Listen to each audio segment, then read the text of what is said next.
Kwa wale wasiofahamu, leo ikiwa ni tarehe 20 mwezi wa 7 mwaka 2026, kuna kesi ya Tundu Lissu ambayo inasikilizwa muda huu Mahakama Kuu ya Tanzania, masjala ndogo ya Dar es Salaam. Kesi hiyo imeanza sasa hivi kusikilizwa, shauri la kikatiba lililofunguliwa na mawakili watatu wakidai kuwepo kwa ukiukwaji wa haki za mawasiliano ya faragha kati yao na mteja wao ambaye ni Tundu Antipas Lissu. Mtazamaji, tunakupeperushia moja kwa moja habari hizi kutoka hapa Mahakama Kuu ya Tanzania, masjala ndogo ya Dar es Salaam. Na anachokizungumza muda huu Tundu Lissu kinaashiria kabisa Tundu Lissu huenda akaweza kushinda kesi hii. Mtazamaji, kabla tusonge mbele, ni kueleze moja kwa moja kinachoendelea sasa hivi mahakamani. Chukua sekunde yako moja, like video hii, kisha subscribe na ubonyeze alama ya kengele.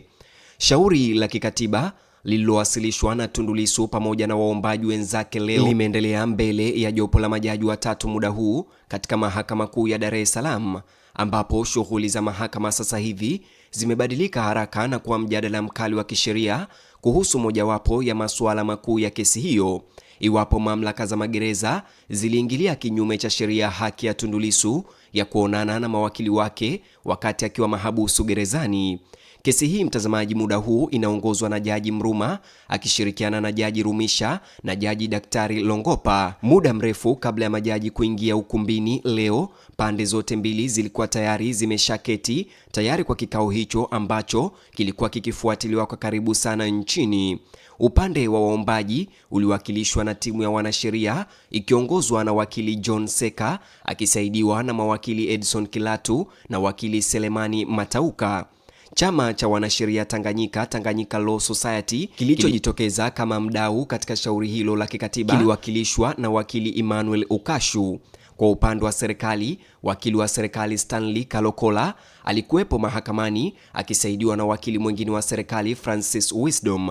Pia alikuwepo afisa mfawidhi wa gereza la Ukonga ambaye aliketi kimya nyuma ya mawakili, huku kila mtu akisubiri kuwasili kwa majaji. Hali ndani ya ukumbi wa mahakama muda huu imevuta utulivu, lakini yenye mvutano dhahiri. Kuwasili kwa majaji kulichukua muda mrefu kuliko ilivyotarajiwa, na waliokuwepo walisubiri kwa subira hadi pale mhudumu wa mahakama alipotangaza kuingia kwa majaji. Wakati kila mtu akisimama, majaji hao watatu waliingia ukumbini mahakamani na kuketi rasmi kabla ya shauri hilo kuendelea rasmi. Hata hivyo, mara tu baada ya majaji kuketi, suala moja liliwavutia umakini wao. Tundu Antipas Lissu hakuwa ndani ya ukumbi wa mahakama, bado hajafikishwa mahakamani. Ikiwa inakaribia saa 7 mchana, jopo hilo lilitazama kwa muda eneo ambalo alitarajiwa kuketi na kugundua kuwa alikuwa bado hajaletwa na mamlaka za magereza. Karani wa mahakama alitoka nje ya ukumbi ili kuwatafuta maofisa wa magereza waliohusika na kumsindikiza Tundu Lissu. Muda mfupi baadaye, kundi la maofisa wa magereza liliingia ukumbini na kujipanga kabla ya Tundu Lissu hatimaye kuingizwa ndani. Akiwa amevaa sare yake ya rangi ya kaki ya gereza, Tundu Lissu aliingia ukumbini kwa utulivu, huku akiwa amebeba nyaraka kadhaa za kisheria chini ya kwapa lake. Baada ya kufika eneo lake maalum, alitoa nyaraka hizo kwa uangalifu kutoka kwenye jalada lake na kuziweka kwa mpangilio mezani mbele yake, huku majaji wakitazama mwenendo wa tukio hilo kwa utulivu. Msajili wa mahakama alipomaliza kusoma jalada la kesi, serikali ilialikwa kulihutubia mahakama. Wakili wa serikali Stanley Kalokola alisimama na kujitambulisha rasmi na kuwafahamisha majaji kuwa atatokea pamoja na mwenzake wakili Francis Wisdom. Alithibitisha kuwa mlalamikiwa wa 4 alikuwepo mahakamani hapo na pia alikiri kutokea kwa chama cha wanasheria wa Tanganyika kama upande wa nia. Kisha Kalokola akawaeleza majaji hao kuwa serikali imejipanga kikamilifu kuendelea na uchunguzi wa siku hiyo. Kwa mujibu wa wakili wa serikali, hatua zote za awali zinazowahusisha waombaji zilikuwa tayari zimekamilika na kila upande ulikuwa tayari kwa ajili ya kuendelea kusikilizwa bila kuchelewa. Kabla ya kumuita shahidi wa kwanza, Jaji Mruma alizungumza na Tundu Lissu moja kwa moja.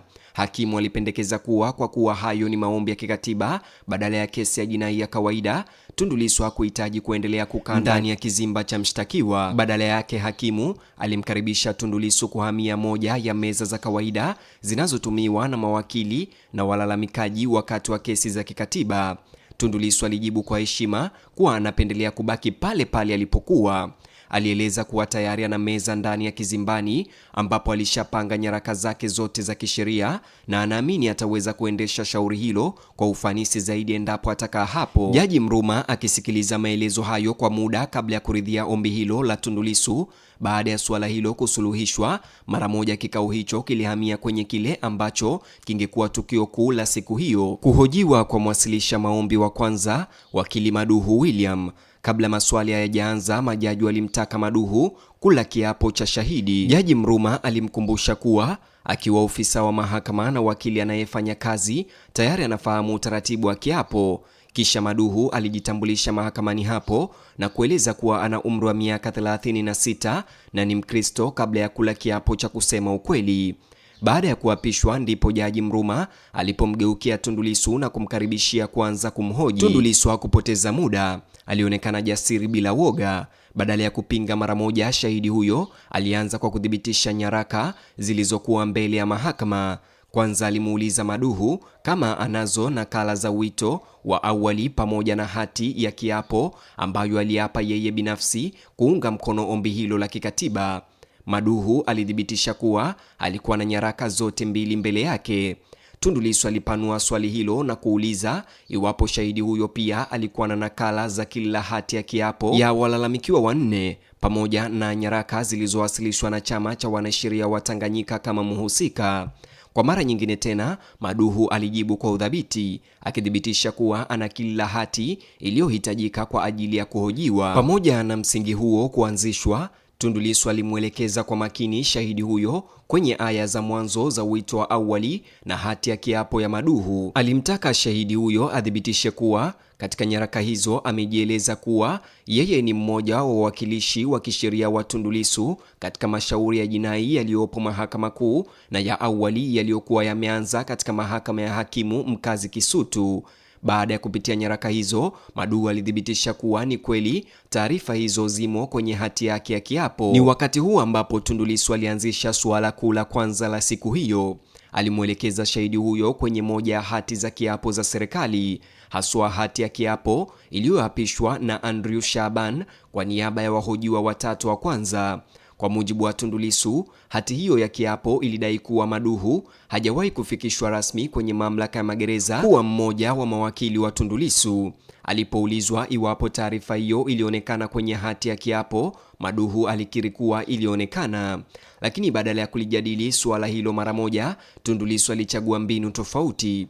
Badala ya kubishana, alianza kumwongoza shahidi huyo kupitia msururu wa rekodi rasmi za mahakama, akidhamiria kuruhusu shahidi wa maandishi kujieleza.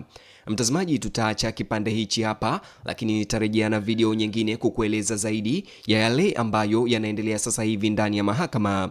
Kwa sasa tumeandika taarifa hizi hadi hapa. Tutarudi kusikiliza tena jinsi kesi hiyo inavyoendelea katika Mahakama Kuu ya Tanzania, masjala ndogo ya Dar es Salaam. Kisha ndani ya muda mchache tutarudi kukueleza zaidi yaliyojiri baada ya hapo. Kumbuka kulike video hii na kusubscribe kwa taarifa zaidi kuhusu kesi hii.